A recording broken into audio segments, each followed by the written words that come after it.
Beleza.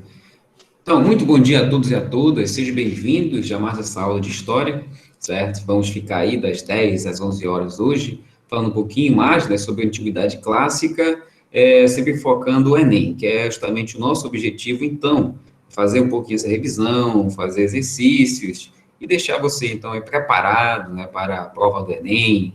E quem sabe, né, para quem tiver interesse, né, quem sabe tentar aí uma FUVEST, né, para tentar ir na USP, na Unicamp, por que não, né?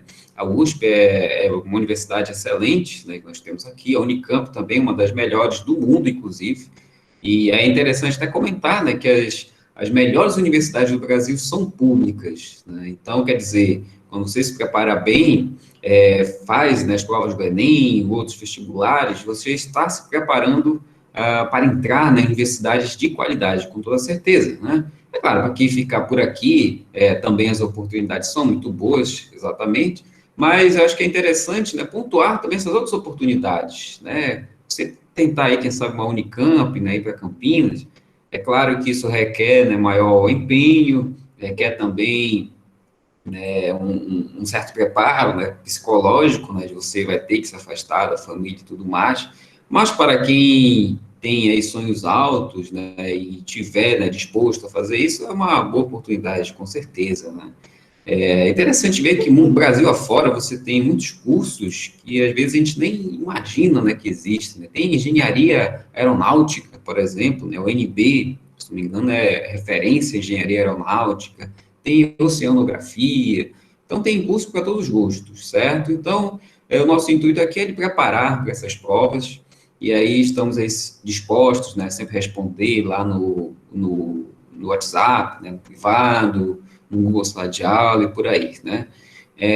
Assim, inclusive, teve um aluno da manhã, agora não recordo o nome, né, que levantou a proposta, a ideia de fazer um grupo separado, né, de história. O que eu respondi para ele? Que como nós usamos o Google Sala de Aula, né, para colocar nossos materiais, e com isso a gente nem usa tanto, né, o WhatsApp, eu não vi necessidade, certo?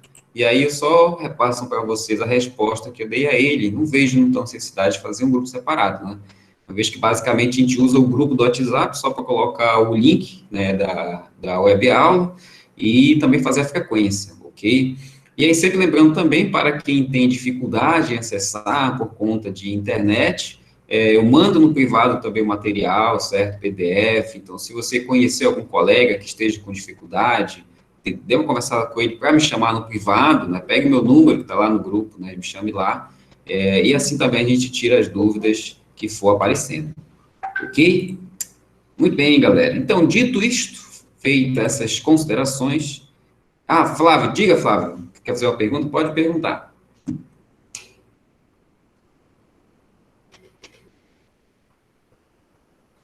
Tá escutando aí, professor? Oi, pode falar. É que, tipo assim, desde o começo já do ano, começo do ano não, desde quando começou a aula online, eu fico me perguntando por que os professores não usam a mesma plataforma, porque um usa o aplicativo, outro usa outro. Aí meio que fica confuso meio para alguns alunos, principalmente para mim também. Porque, digamos assim, o senhor usa aqui vídeo aula para fazer, já outros professores não. Eles usam outros aplicativos. E não teve, digamos assim, uma discussão entre os professores para usar os mesmos aplicativos, digo assim? Pois é, não exatamente, não teve porque o cenário que a gente se vê, né, atualmente é de urgência, né? E daí que acontece, nem todos os professores, né, têm acesso a essas ferramentas. Tem professor, por exemplo, que também tem dificuldade de internet, né? Hum, Tem alguns professores que moram em áreas, né, de Macapá, como por exemplo em Goiabal, né, que não tem Wi-Fi, né? Então tem que usar redes móveis. Então, por conta disso que nem todo mundo usa, certo? E aí, é claro, aí eu peço compreensão de todos, né? Quem não usa deve ter esses problemas de conectividade, certo? Inclusive, a conta que eu uso da outra escola onde eu trabalho, uma escola particular. Por isso que eu consigo gravar, né? Porque a conta gratuita do Meet, ele não permite gravar. Então, quer dizer, tem todas essas situações, certo? Por conta disso que a gente não consegue usar todos a mesma ferramenta. Tudo é, bem?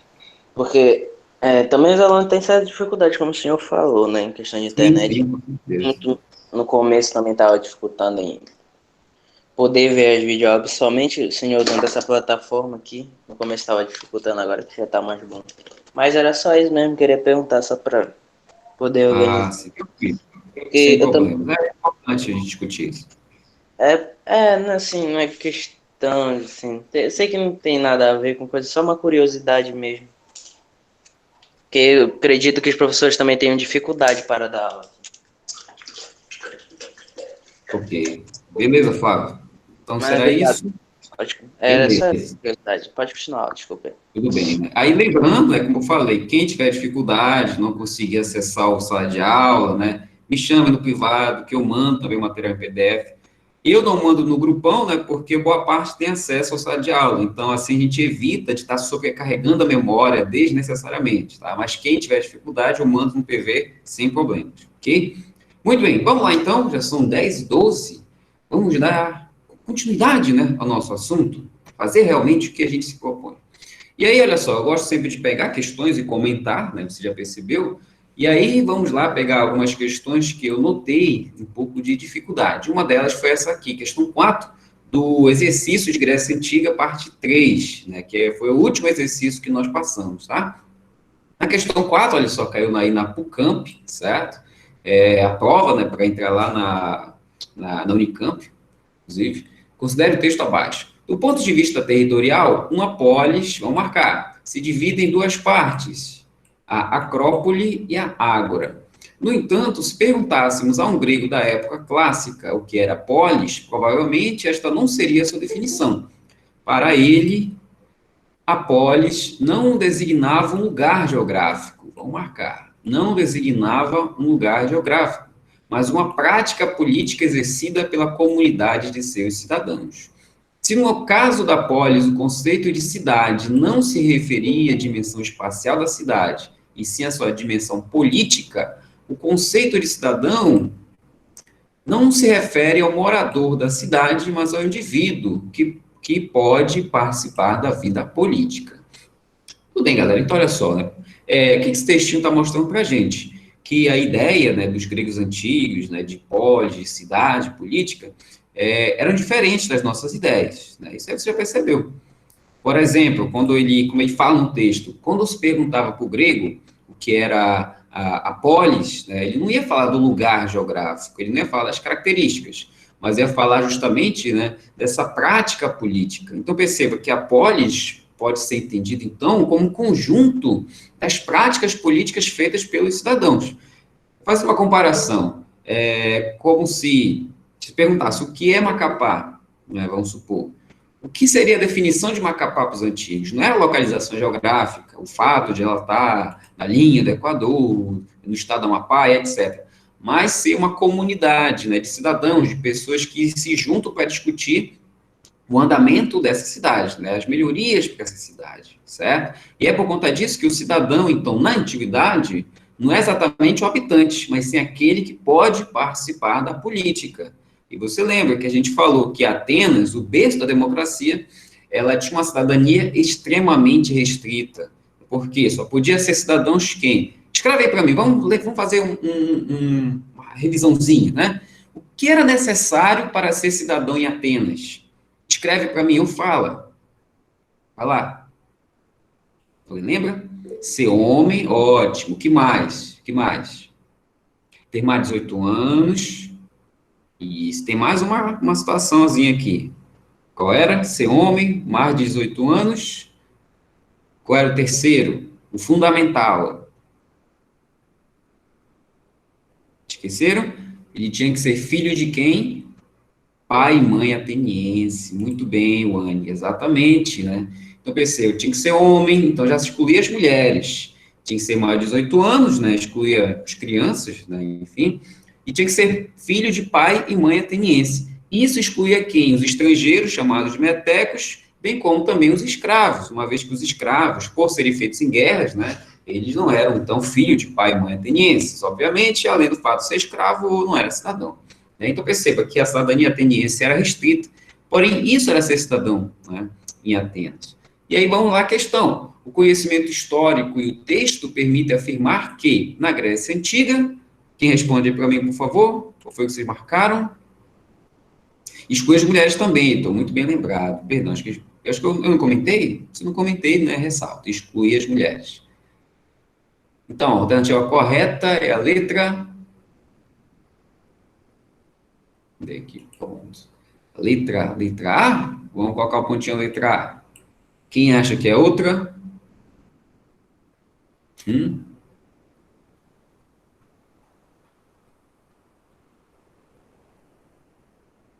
D, pintou a dúvida?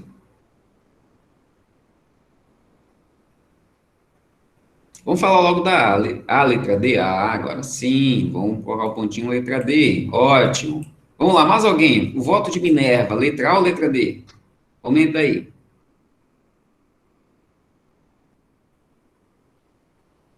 Letra A também? Ótimo, galera. Olha só. A resposta correta era a letra D, beleza? A letra A está errada.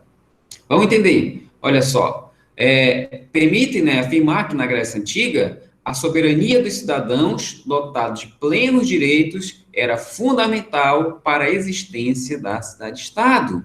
Então, perceba qual era a grande característica, então, da polis? Existência de cidadãos que tinham plenos direitos, ou seja, tinham plena cidadania e eram soberanos. A grande característica, então, da democracia, soberania dos cidadãos, né, que tinha igualdade de participação e tudo mais, né? Letra D. Aí, olha só, qual era o erro da letra A? Veja bem, acabamos de comentar. E aí, cadê? Pontinho, pronto. A cidadania, direito de participar da vida pública, atingia todos os habitantes da maioria das cidades e estados. Errado, galera. Acabamos de falar. Não eram todos os habitantes, inclusive era a minoria. Uma vez que as mulheres, os escravos, os estrangeiros, estavam excluídos da cidadania. Por isso que a letra A está errada. Tudo bem, pessoal? Então, olha só, tranquilo, errar agora, né? Não pode errar na hora da prova, né? Mas aí aqui, tudo bem, a gente está tirando as dúvidas. Porém, fiquem sempre atentos. A cidadania não abrangia todos os habitantes. Por isso que está errada a letra A. Tudo bem, galera? Tranquilos? Vamos lá adiante, então. Outra questão também que surgiu dúvidas, que eu percebi, a nona, caiu aí na Universidade do Estado de Goiás. Ao vencer sua 13ª medalha de ouro em competições olímpicas individuais, medley, o americano Michael Phelps superou Leônidas de Rhodes, um dos mais famosos atletas olímpicos da antiguidade. Leônidas competiu nos Jogos de 164 a.C. e conquistou a coroa de louros em 3 corridas. O estádio, cerca de 180 metros, o diálogo, na corrida oblitódromo, no qual os participantes tinham que usar proteção nas pernas, o escudo. O recorde de Leônidas durou cerca de 2.160 anos, atravessando milênios, guerras e mudanças. Os Jogos Olímpicos da Antiguidade surgiram de um acordo de paz travado em 776 a.C., na cidade de Olímpia, entre reis de diversas regiões da Grécia. Comparando o contexto histórico dos feitos de Phelps ao de Leônidas, destaca-se. Beleza, qual a alternativa aí? Olha só, a questão, ela propõe uma comparação entre os Jogos Olímpicos da Antiguidade e os Jogos Olímpicos da Modernidade, que a gente vive. Você lembra, eu acho que a gente chegou a comentar um pouco por altos, né? Mas o que a gente lembra? Que os Jogos Olímpicos da Antiguidade eram jogos religiosos, né? E aí, veja, os atletas buscavam, é claro, trazer glória à sua polis, né? A polis que ele representava, mas também cultuar os deuses. Então, os Jogos Olímpicos eram festas religiosas, certo? Na qual visava, então, levar glória para as polis desses atletas. Tanto eram religiosas que, se houvesse uma guerra, todas as guerras na Grécia eram paradas para que houvesse os Jogos Olímpicos. Era uma trégua em todos, né? E aí todos os atletas iam para a Olímpia para disputar os Jogos. Se algum atleta fosse morto nesse caminho, seja de ida ou seja de volta, essa pessoa era condenada, né? Ele cometia um crime, um sacrilégio, um crime, né? Um pecado mortal contra os deuses, e por isso ele era severamente punido. Diferente dos Jogos Olímpicos da Era Moderna, que é o que existe hoje, né? Inclusive, desse ano foi adiado, né, por conta do coronavírus. Os Jogos Olímpicos, hoje em dia, não tem mais critério religioso, né? Tem um critério mais secular, podemos dizer assim, né? Laico, é a melhor palavra, né? Tem um critério laico, e daí que cada atleta busca representar o seu país, né? Não mais sua polis, sua cidade-estado, tá? Por isso, então, que a alternativa correta, a letra D. Vamos ver aqui.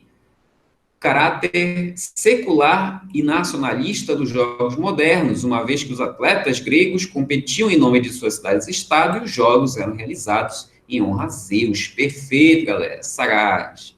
Letra D, resposta correta, né? E eu acho que já ficou bem claro, então, aí para nós, certo? E aí tinha vários jogos, é bem interessante, mas não vai dar tempo de comentar aqui. Mas quem quiser depois pesquisa, é bem legal falar dos Jogos Olímpicos da Antiguidade.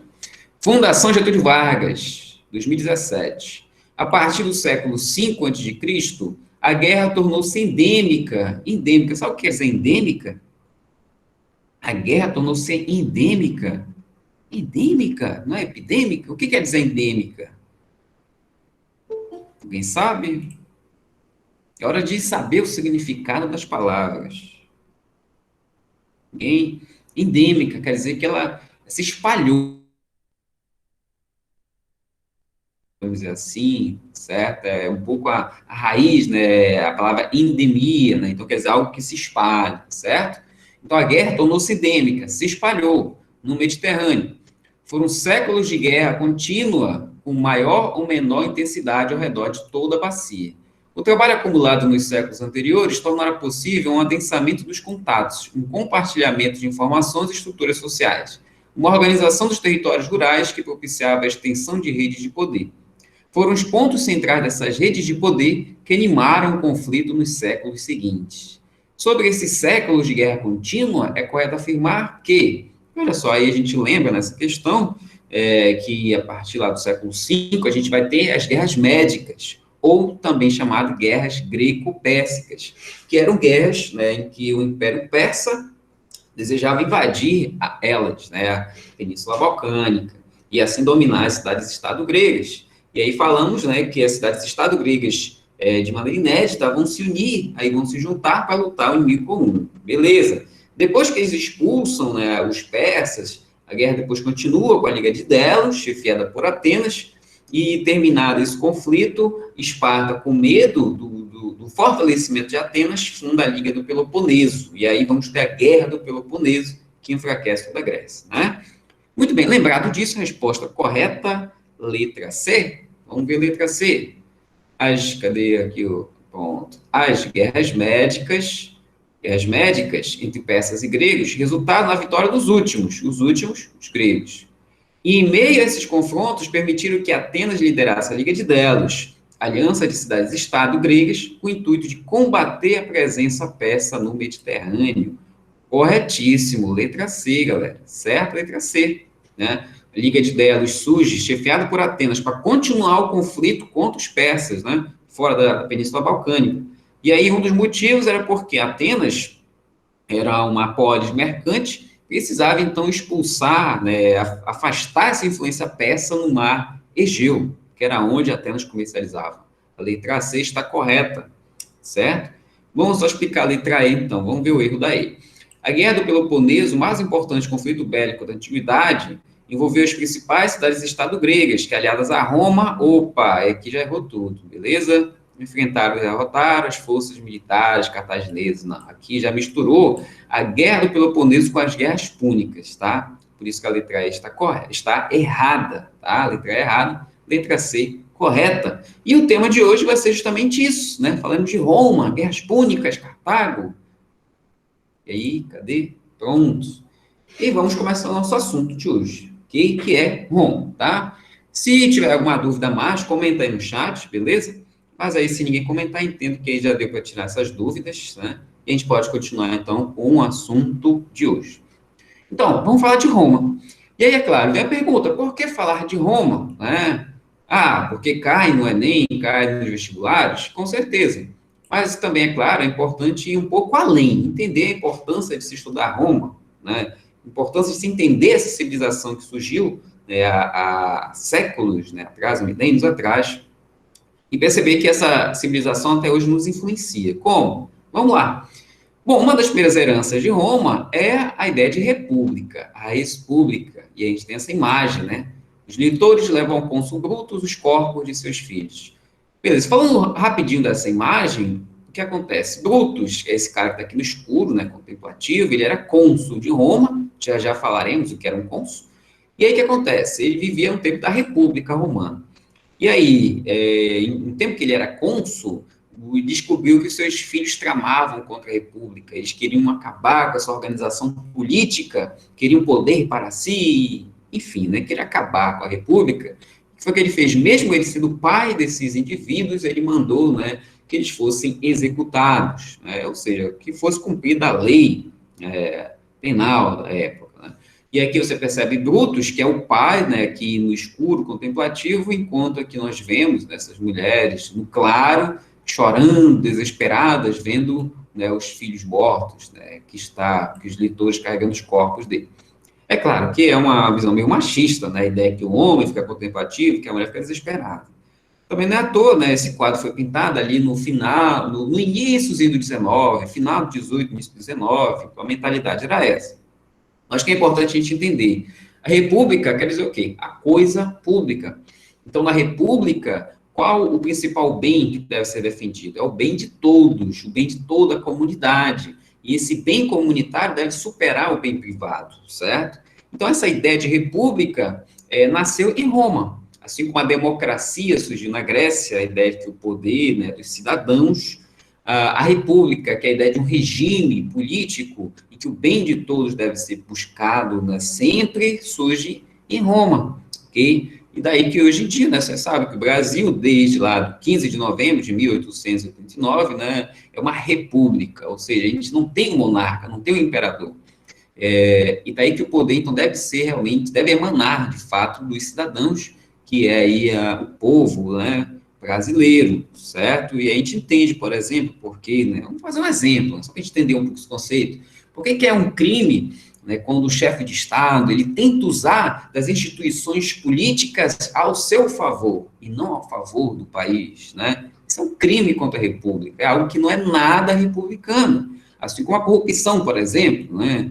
Porque quando um agente público, né, ele desvia verba, faz qualquer coisa, né, do tipo, é um crime também contra a República, assim também como usar desses instrumentos, né, para proteger os seus em detrimento da ação da justiça, né? Claro que isso não acontece no Brasil, só em outros países, né? Isso acontece lá no Japão, acontece lá no Paquistão. No Brasil não acontece porque aqui é tudo mil maravilhas, não é mesmo? Né? Com certeza eu sei que você está entendendo o que eu estou dizendo. A ideia de república. Porém, é importante também nós problematizarmos, né, um pouco da memória. A gente já falou sobre história e memória, essa relação lá na primeira aula, né? E é interessante lembrar, porém, que a Itália, que o Império Romano também é muitas vezes usado para legitimar o poder. Como assim? Exemplo maior, a Itália fascista. O Benito Mussolini, quando ele assume o poder na Itália, né, instituindo o fascismo, ele se espelhava no Império Romano. Ele dizia, né, que tinha que transformar a Itália novamente num país grande, num império forte, militarista. Por isso que todos tinham que ter acesso às armas, porque o povo tinha que ser forte, tudo mais. Então veja, isso ele usava então o discurso que do esplendor do Império Romano, né, para buscar esse poder. E aqui você tem esse memezinho do Homer Simpson não tem nada de atlético, porém ele se vê no espelho e vê o homem bombado, né? Então, um pouco a ideia que é importante nós não romantizarmos também em Roma, né? Roma surge república, mas Roma era escravista, Roma vai invadir, vai escravizar muitos povos, enfim. Então, é importante analisar que a importância de Roma é entender a república, também de Roma surge a base do nosso direito, né? O direito no Brasil tem a base no direito romano, certo? Surge a ideia em Roma, né, de que a minha liberdade termina, né, onde esbarra na sua, né, ou seja, essa liberdade, ela é limitada pelo direito do outro, né, também, logicamente, porém, claro, é importante problematizarmos, né, e vermos que essa Roma, né, também matava, escravizava, destruía, e nesse quesito a gente, é claro, não tem nada para se espelhar, ok? Muito bem, vamos lá. Localização e povoamento, né? Como a gente sempre começa, né, essas aulas de antiguidade. Bom, Roma surgiu na Península Itálica, certo? Onde hoje é a Itália. Uma península, né, em forma de bota, olha só, a botinha aqui no Mar Mediterrâneo, aqui na Europa. A Itália foi povoada, né, pelos povos italiotas. Quem eram os italiotas? Era um conjunto, né, uma amálgama de povos que tinham características em comum. No caso aqui, eram quem? Os latinos e os sabinos, entre outros. Tá? Então, eles eram chamados, né, como eles eram próximos, eram chamados povos italiotas. Tá? Por isso que eles falavam, olha só, latim, né, povo latino. Ok? Bem como etruscos, né, os etruscos vieram provavelmente, né, aqui do norte, certo, da Península Itálica, e também gregos, lembra da Magna Grécia, os gregos também vão colonizar essas regiões. Aqui a gente tem nesse mapa a presença, olha só, os italiotas, mas aqui a parte amarelo, os cartagineses, depois vamos falar dos cartagineses, os gregos, não, perdão, os italiotas é a parte verde, aqui no centro da península, os gregos, parte mais ao sul, né, e os etruscos aqui ao norte. Então, veja, vamos ter a povoação, e aí dessa mistura desses povos temos o povo romano. A cidade de Roma surge por volta do século 8 a.C., na região do Lácio, com uma união de aldeias italiotas. Então, ele surge numa região chamada Lácio. Por isso, né, eles eram chamados de latinos, por isso a língua deles era o latim, né?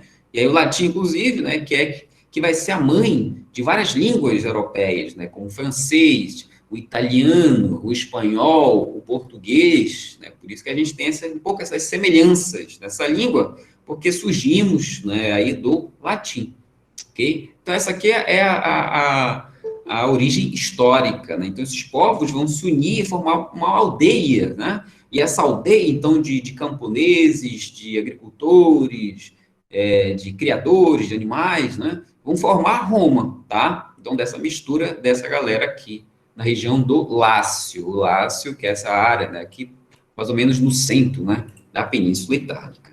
Ok? Tranquilos? Tudo certo? E é interessante falarmos da origem lendária, que é a história aí dos gêmeos Rômulo e Remo.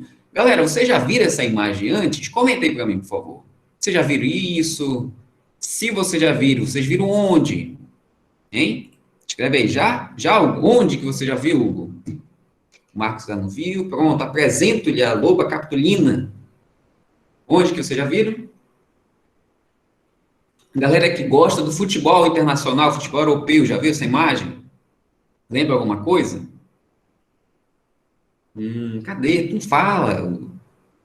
O time de Roma, exatamente, né? O time de Roma, né? Tem um time lá, né, de futebol, Roma, ele usa até hoje essa imagem. E aí essa imagem, e aí para quem não viu, né, ou tá esquecido, representa aí a loba capitolina que alimentou os gêmeos Rômulo e Remo. Bom, de maneira então bem resumida, vamos tentar resumir essa historinha. O que que acontece? A origem mítica de Roma está lá na viagem de Enéas. Enéas, que é esse cara aqui, né, esse sujeito que está carregando o pai, está levando o filho, a esposa, né? Ele seria um troiano, um cara que sobreviveu à destruição de Troia, lá que a gente comentou ainda, né, lá na Ilíada. Então ele teria fugido de Troia, ele teria viajado, né, pelo mar Mediterrâneo até chegar na Península Itálica, e lá ele vai casar, né, ele vai se tornar viúvo, sua mulher vai acabar morrendo na fuga de Troia, ele vai acabar casando, né, com uma princesa, certo, nobre aí da Península Itálica, e vai fundar um reino, certo? E aí dizia-se, né, que aí o Enéas, que é esse cara aí da Eneida, é o nome da história, ele seria descendente de Vênus, né, a deusa do amor, certo? E aí o que acontece? Ele chega então em Troia e passa os seus anos, seu filho assume, né, o poder de fundar o reino e tal. Depois, com o tempo, vai haver uma luta ali, uma crise, certo, dinástica e tal. E aí, quem seriam os herdeiros desse trono seriam Rômulo e Remo, que eram gêmeos, eram irmãos, né? Porém, um tio deles vai sequestrá-los e vai jogá-los no rio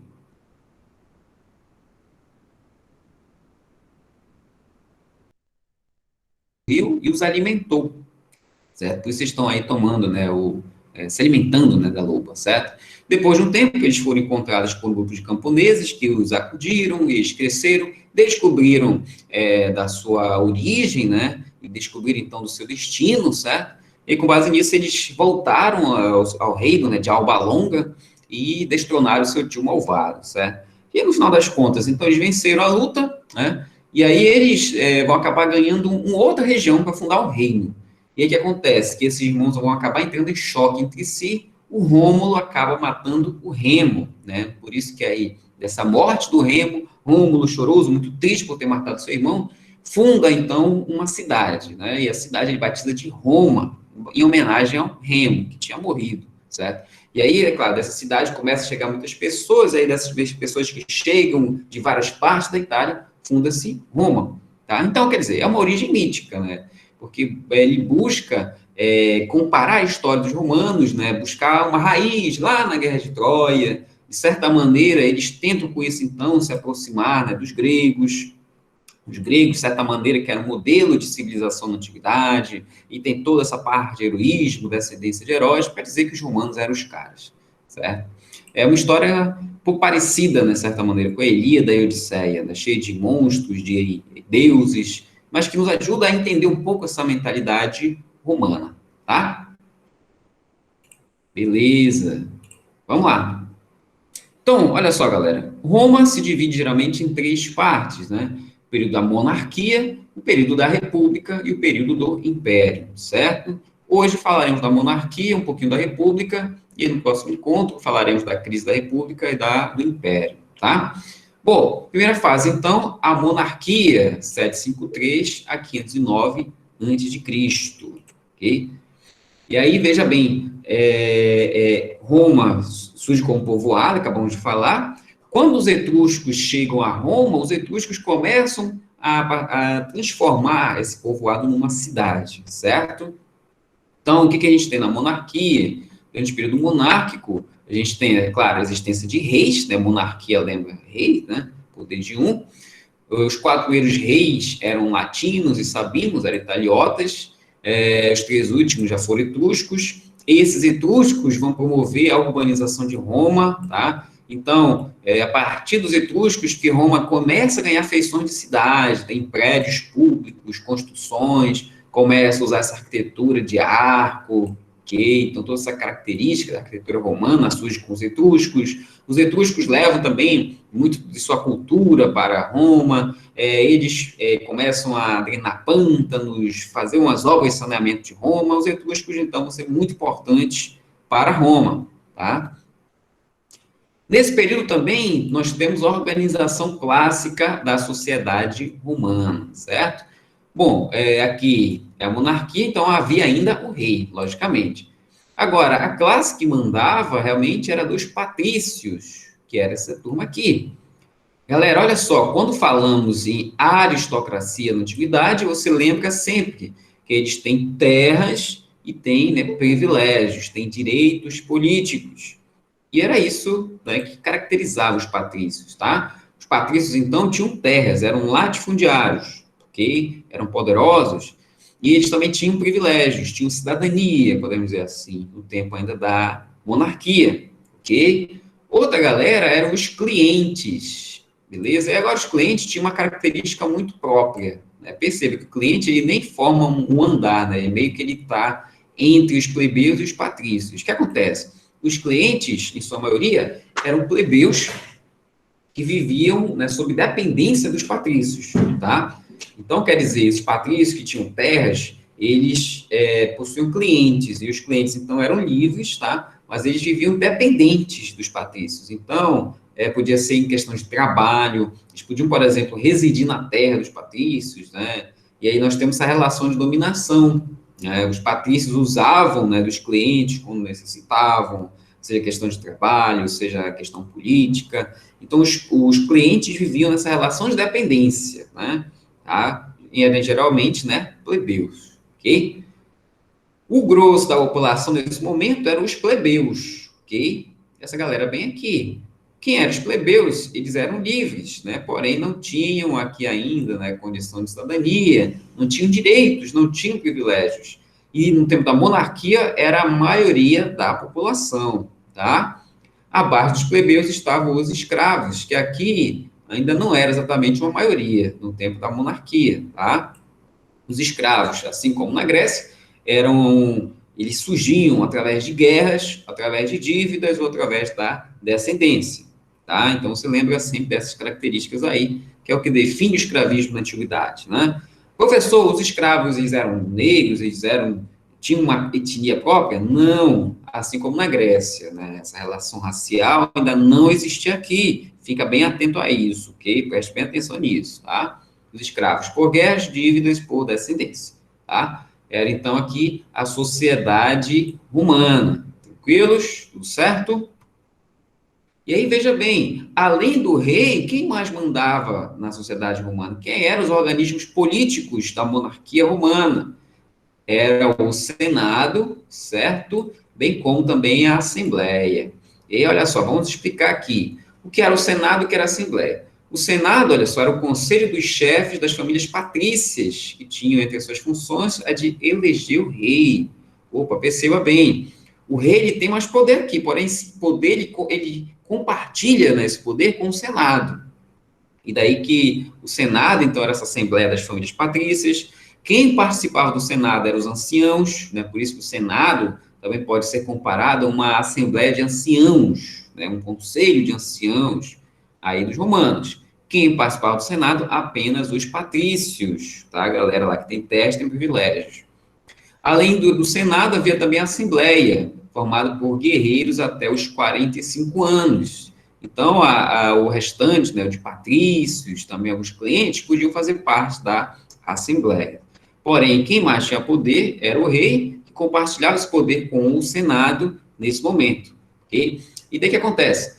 Lá por volta de 509 a.C., nós vamos ter a deposição do último rei, né, o Tarquínio Soberbo, que foi deposto aí por uma revolta de patrícios, certo? E aí o que acontece? Lembra que o Tarquínio Soberbo é um dos 3 últimos reis etruscos, que a gente comentou no slide anterior.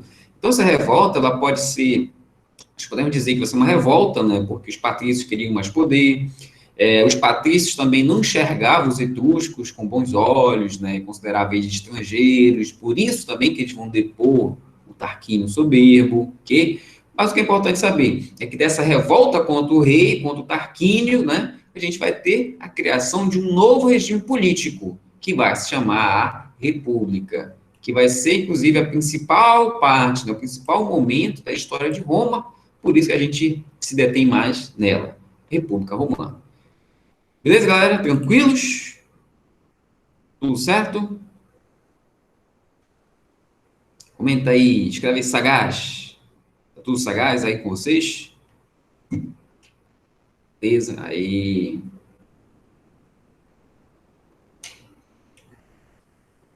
Ótimo, aí. Eu gosto de ver assim, o pessoal comentando, aí eu vejo, a galera tá aí entendendo, né? Beleza, então vamos lá. Já que tá todo mundo sagaz aqui, vamos adiante e vamos falar da República. Como a gente comentou, a República vai ser o principal momento da história romana, né? De 509 até 31 a.C. E primeiro, como a gente comentou, a República traz a ideia da res pública, a coisa pública. Então, a partir de então, o poder já não era mais dominado, né, pelo rei, por uma monarquia, e sim pela Assembleia dos Cidadãos, né? Porém, é importante lembrar, quem eram os cidadãos no início? Apenas os patrícios. Quais eram as estruturas de poder da República? Vamos lá. Primeiro, os magistrados, as magistraturas, tá? Percebam, os magistrados são funcionários públicos, né, que têm um cargo eletivo, então eles são escolhidos e têm um mandato próprio, certo? Então eles podiam, dependendo do cargo, ser escolhido pela Assembleia, pelo Senado, dependia, mas eram cargos públicos, tá? E aí nós citamos aqui, vamos falar mais lá na frente, mas os principais magistrados, os cônsules, questores, edis, pretores, censores, pontífice máximo, bem como o ditador. Vamos já falar deles. Outro órgão, o Senado. E aí, galera, olha só, o Senado, durante a República, era o órgão principal, era o órgão mais poderoso. Então, se na monarquia era o rei, na República, quem manda o Senado, ok? E aí, como eu já falou, Conselho dos Idosos, né, escolhiam os cônsules. As assembleias, quais eram as assembleias? Os homens cidadãos, né, escolhiam os tribunos da plebe. As assembleias podiam ser de 3 tipos: as assembleias por tribos, a assembleia por centúrias e a assembleia da plebe, certo? Que vai surgir ao longo dos anos. As assembleias por tribos era uma espécie de uma organização distrital também romana, certo? Semelhante, não pouco semelhante à ideia do Clístenes, né?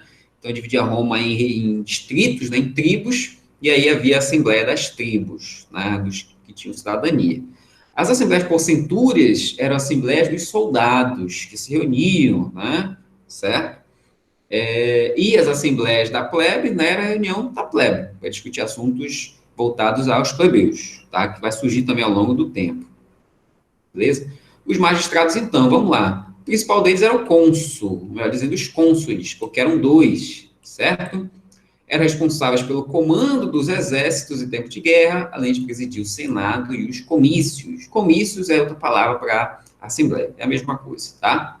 Então, era o número de dois, então mandavam no exército, certo? Eles também presidiam, né, o Senado, as assembleias, tinham um mandato também eletivo, então eles eram escolhidos, né, pelo Senado, em alguns momentos também eles eram escolhidos pelas assembleias por centúrias, e vamos dizer que era uma espécie de poder executivo, vamos dizer assim, vamos fazer essa comparação, né? Eles meio que administravam Roma, a ideia dos cônsules, tá?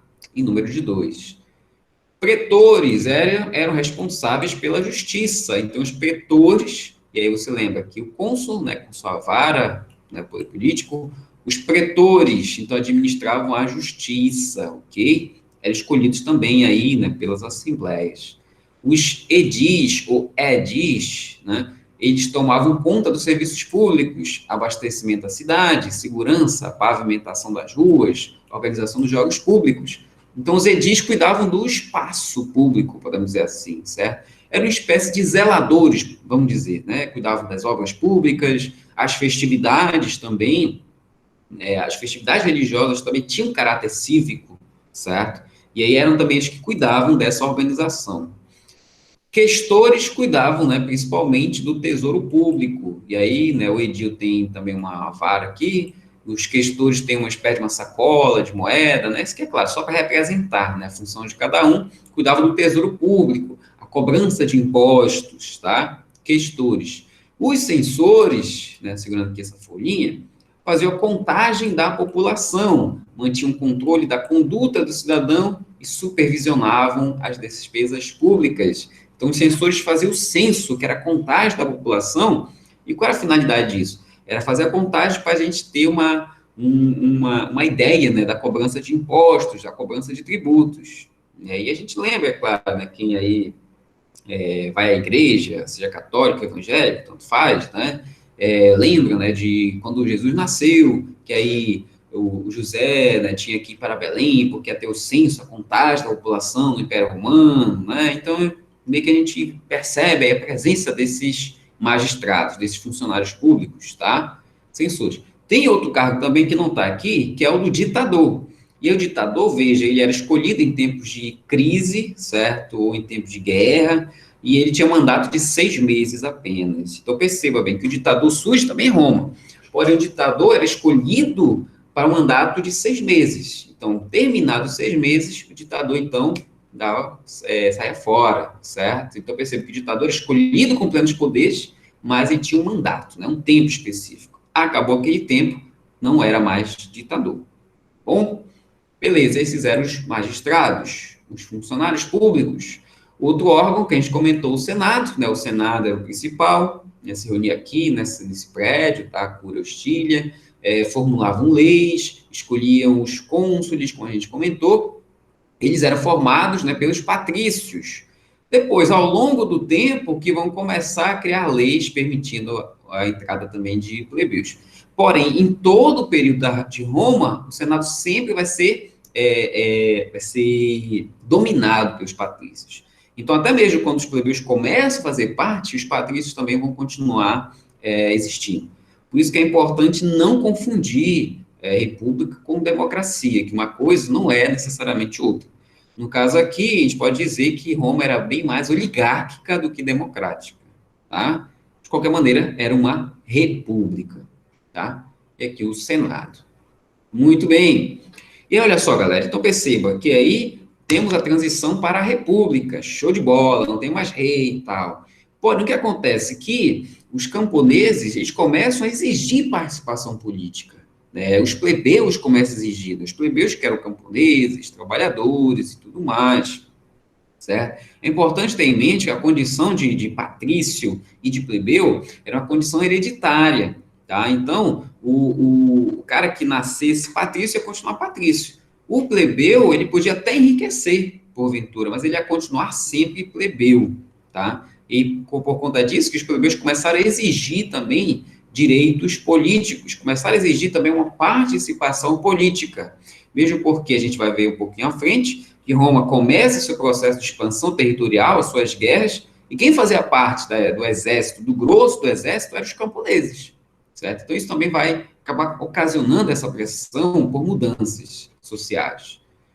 E aí o marco desses movimentos é 494 a.C., tá? Vai ser criado o cargo de tribunato da plebe. O que acontece? Nesse período aqui, os plebeus que começam a reivindicar direitos, eles vão ameaçar sair da cidade. Alguns historiadores dizem que eles ameaçam sair da cidade se negando a trabalhar para os patrícios. Outros historiadores levantam uma outra versão, que Roma estava quase sendo invadida e os plebeus negaram, né, a defender Roma. Mas, de qualquer maneira, os plebeus pressionaram os patrícios por direitos. E aí vai ser criado, então, o cargo do tribuno da plebe. Ok? Perceba, quem era o tribuno da plebe, né? Era um representante dos plebeus no Senado, certo? Por isso que esse magistrado, olha só, tinha o poder de anular leis, né, contrárias aos plebeus. Então, perceba, o Senado era composto pelos patrícios, porém os plebeus podiam escolher um tribuno, que era seu representante no Senado. Se os senadores quisessem criar uma lei que era contrária aos interesses dos plebeus, o tribuno ia lá e vetava, né, anulava o projeto de lei. Okay? Então, vai ser a primeira conquista dos plebeus. A segunda conquista vai ser a Lei das 12 Tábuas, 450.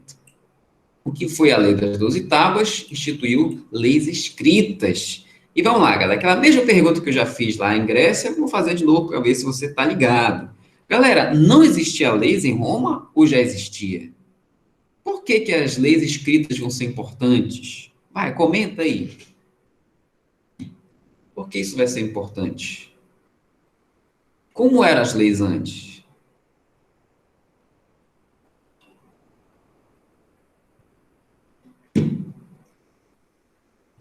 Né? As leis começam a ser escritas para o povo ter acesso. Perfeito.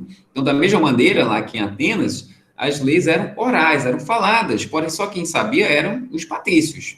Então, quando se cria as leis escritas, agora todos têm acesso às leis. Muito bem, você está ligado. Perfeito. Né?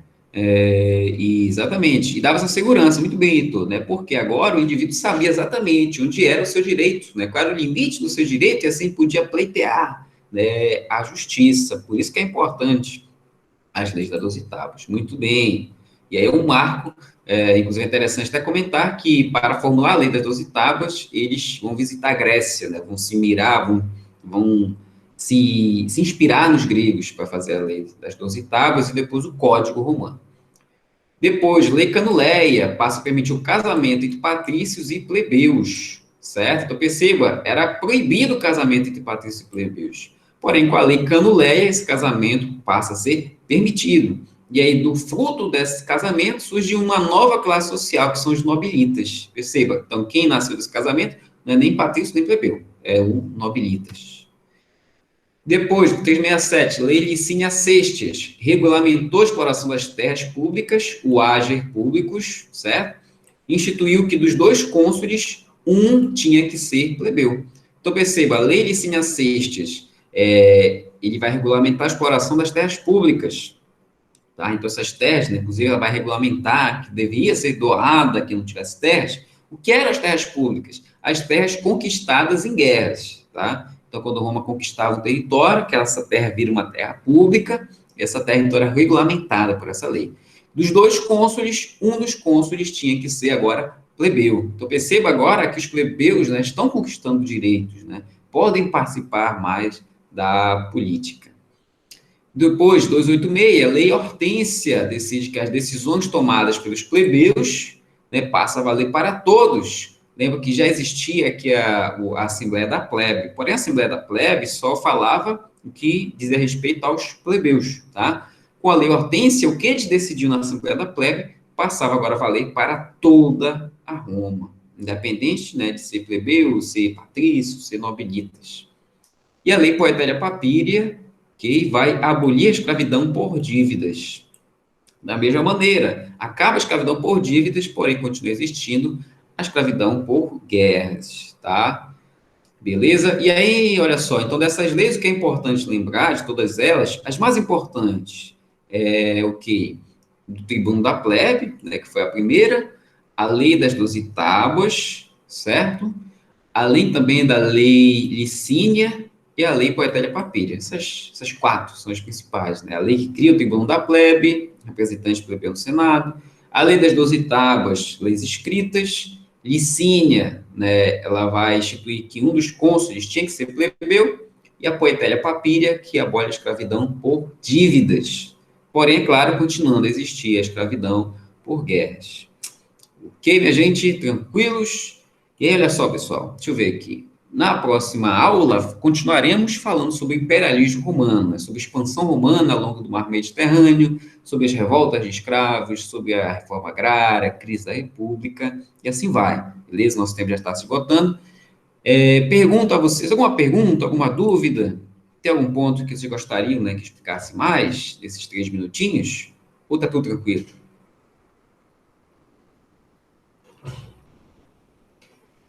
Vamos, comenta alguma coisa. Nem que seja, tá tudo bem, tudo sob controle.